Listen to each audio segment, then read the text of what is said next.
Okay, so we often preach against indie artists jumping into a record label. And not that we're against record label agreements, but we advise against it often because it's essentially like, getting a loan that you have to pay back, and the interest is pretty high typically. So outside of the traditional record label route, would you advise artists to get a business loan maybe to fund their career? In a lot of cases, no. Very rarely, I would say very rarely. I'm not huge on debt. I know some people just love it. Shout out to Dave. Yeah. I mean, when used wisely, I'd say maybe the only time I'd advise it is if you do have the money to cover it. Like, let's say you had the money, like let's say you took out 50 grand, but you did actually have the money to cover it, and you already had a path that you were growing on. Like you need to have a set, predictable, like monthly income, yearly income before you're going into taking this risk of just taking out this other money. Yeah. Because that is not what you want to do. Don't go chase after something with it. Like, even huge companies that still use debt. Like, yes, very, very large corporations still use debt, but it's because they have a track record of saying that we're bringing in this much and we're going to use this debt to our advantage. So if you don't have a track record of bringing money, don't take out a loan. Don't go chasing the profit. Like, have the profit already there. And then you can use that as fuel. That's one way you can use it. Now,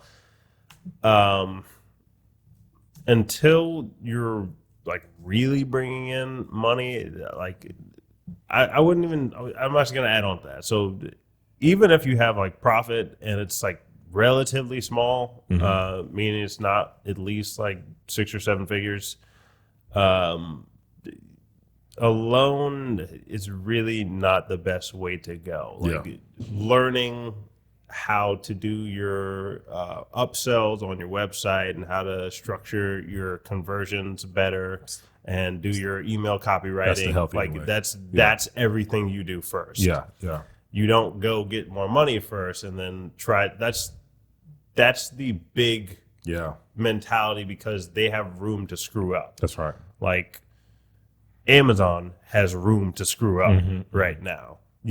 When you have billions of dollars, you don't have to be so precise with everything. Like, you can put out a bad commercial and like be okay. Yeah, you'll be fine after like a month. Like, people will forget about your bad commercial. And like the CEO could even do something really stupid. And people are still going to get over it in a relatively short period of time. So whenever it's you going out there and doing it, you don't have that money that they have. So you can't have the exact same mindset that they do. Like, yes, look at a little bit of what they do to try and get there one day maybe, or like take a couple tips and tricks, but you have to be able to like bifurcate what exactly you're able to grab from them and what you have to leave alone. So loans are, in most cases, I am not advising artists to take out loans.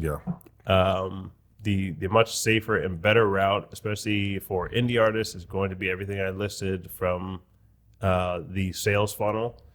And just so you guys get a reiteration, your sales funnel is bringing in people to your website, getting them on like your email list, or invested into you and your products and services, and then you can scale that.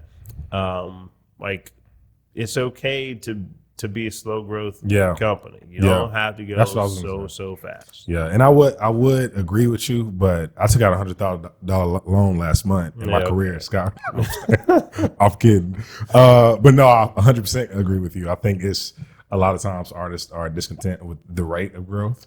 And I mean, slow growth, man, it's just so much to learn in that. It's so much that you can, like, the process is everything that I'm learning, it's everything.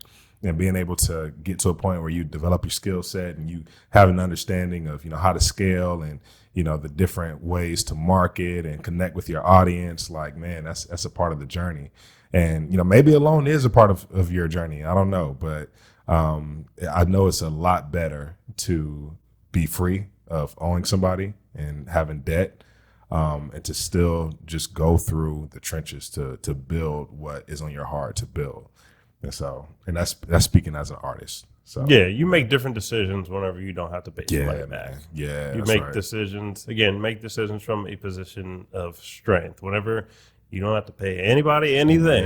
Yeah. You have a clear head to think. Yeah. And you get to make better decisions. You can, in fact, you get to take more risk whenever you have a position of strength. Like we were saying, like the companies with billions and billions of dollars, they're still from a position of strength. Like even when they take out their loan, like they're still in a position of strength, so they can still think a bit more clearly. Yeah. Even if they make mistakes, that's them taking a risk, right? So if they make a bad commercial, that's a risk, right? Or if we put out some ads right now, like obviously we don't have billions of dollars, but we don't have any debt, so we can like make better moves or start to think outside the box on different products and services and dabble in different fields or try out this different sales funnel and all that stuff, right? Or bring in new people so that they can try out that sales funnel and teach them how to do it so that other people can move up in different positions and like take over different fields and all that stuff, right? That's right.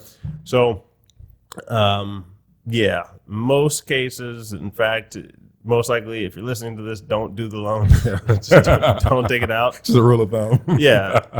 Go and learn sales funnel and everything. Like we talk about it all the time. So go back and listen to all the other episodes about this. Maybe one day take out the loan, but not today. Yes, sir. Not today.